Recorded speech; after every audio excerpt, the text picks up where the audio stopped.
Hello everyone, welcome back to your YouTube channel for creative studies. आज के इस session में हम लोग देखेंगे BHDLA 136 के लिए इंपॉर्टेंट क्वेश्चन, सजेशन क्वेश्चंस जो आने वाले एग्जाम की दृष्टिकोण से इंपॉर्टेंट होगा, इसके बारे में चर्चा करेंगे। और इस सेशन के माध्यम से ही हम लोग और भी तमाम बिंदुओं पर चर्चा करेंगे, जैसे कि इसकी क्लासेस कहाँ मिलेगी, इसमें अब तक के एग्जाम में कौन कौन से टॉपिक से क्वेश्चन पूछे जा चुके हैं और उसकी सिलेबस क्या है और किस टाइप के क्वेश्चन पूछे जाते हैं, क्वेश्चन कहाँ से पूछे जाते हैं, इन तमाम बिंदुओं पर चर्चा करेंगे। ठीक है, चलिए एक एक करके देखते हैं। जैसे कि आप सभी स्क्रीन पे देख पा रहे हैं, जून 2022 जो अभी रिसेंटली एग्जाम हुई थी उसके क्वेश्चन पेपर है।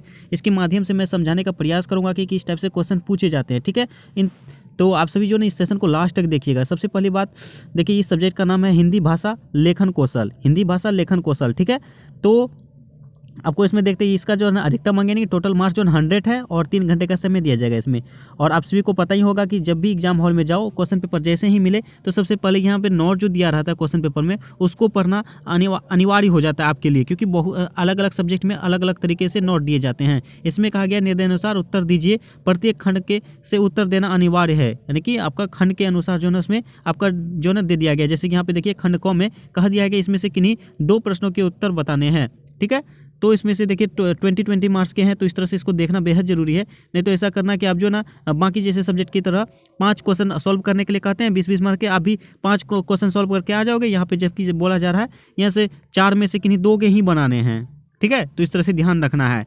तो यहाँ की बातें हुई, जैसे पहले कुछ क्वेश्चन पर डिस्कस कर लेते हैं, उसके बारे में और भी तमाम जैसे मैंने बोला था उसके बारे में भी चर्चा करते चला जाऊंगा। जैसे कि पहला क्वेश्चन कहा जाता है शब्दों के अर्थ पक्ष पर प्रकाश डालिए। काफ़ी ज़्यादा इंपॉर्टेंट है और ये आपके यूनिट फर्स्ट के फर्स्ट टॉपिक में ही है।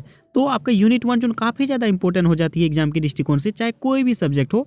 ठीक है, तो यूनिट 1 को अच्छे तरीके से देखना है। और जैसे कि आप सभी को मैंने अभी जस्ट बताया था, इसकी क्लासेस कहाँ मिलेगी, मैं इसकी क्लासेस बहुत ही जल्द स्टार्ट करने वाला हूँ। इसके जो ना जस्ट जैसे अपलोड होने के बाद स्टार्ट हो जाएगी, तो आप सभी हमारे साथ जुड़े रहिए। ठीक है, इसका प्लेलिस्ट बना दिया हूँ अभी ही इसका प्लेलिस्ट का लिंक डिस्क्रिप्शन बॉक्स में और कमेंट बॉक्स में पिन कर दे रहा हूँ। ठीक है, और चैनल में पहली बार आए हो और चैनल को सब्सक्राइब नहीं किए तो प्लीज़ चैनल को सब्सक्राइब जरूर कर लेना, क्या कि इसकी क्लासेस रेगुलर होने वाली है और अभी जल्दी ही इसका फर्स्ट यूनिट अपलोड हो जाएगी। ठीक है, तो ये हुई बात है। और देखिए नेक्स्ट क्वेश्चन का चाहता है सरकारी पत्राचार की प्रक्रिया को स्पष्ट कीजिए।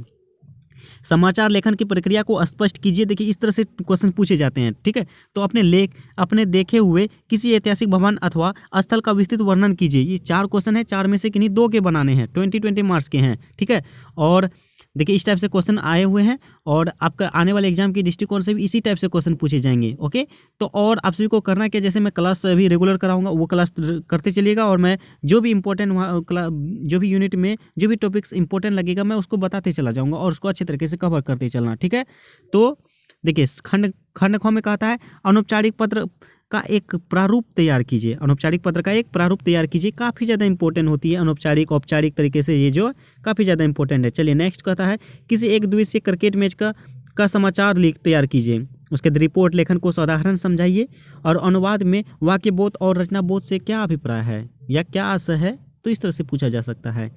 नेक्स्ट कहता है रचना की तैयारी किस प्रकार करनी चाहिए। उसका लास्ट कहता है भाव पल्लवन को साधारण स्पष्ट कीजिए। जैसे खंड क में कहा जाता है 4 प्रश्नों के उत्तर देने हैं, जैसे इसमें दिया गया है 6 क्वेश्चन पूछे गए हैं, 6 में से किन्हीं 4 के बताने हैं और 10-10 मार्क्स के हैं, तो इस तरह से हैं। तो अलग अलग तरीके से नोट दिए गए हैं, तो इसको फॉलो करना बेहद जरूरी है। और देखिए खंड ग में कहा जा रहा है, जैसे कि आप सभी देख सकते हो, इसमें किन्हीं 4 प्रश्नों के उत्तर देने हैं। ठीक है ना, जैसे इसमें 6 है, 6 में से 4 के बनाने हैं, यानी 5-5 मार्क्स के हैं।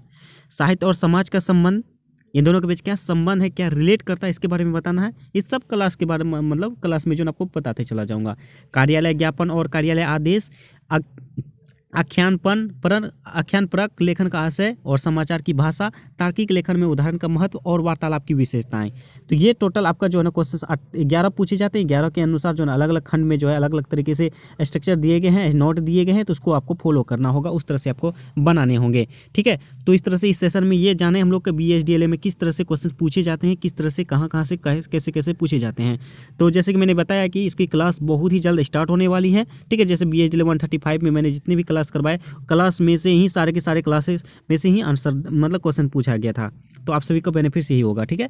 और जो भी चैनल में पहली बार हैं तो चैनल को सब्सक्राइब कर ही लेना, और जो भी टेलीग्राम चैनल पर ज्वाइन नहीं किए टेलीग्राम चैनल को जरूर ज्वाइन कर लो। वहाँ पे क्या क्या होता है कि कभी भी अचानक से कोई भी सब्जेक्ट का क्लासेस स्टार्ट हो जाती है, जैसे कि अभी जस्ट इससे पहले जैसे आज भी बेगला 135 का हुआ था, तो आप सभी भी ज्वाइन करके वहाँ पे क्लासेस अटेंड कर सकते हैं लाइव। ओके, तो ये रहा आज के सेशन में, ठीक है। अगर सेशन अच्छा लगे तो प्लीज़ वीडियो को लाइक जरूर कर लेना। अगर कोई भी डाउट कमेंट बॉक्स में कमेंट कीजिए और अपने दोस्तों को भी शेयर कीजिए। चलिए मिलते हैं नेक्स्ट सेशन में, तब तक के लिए थैंक यू।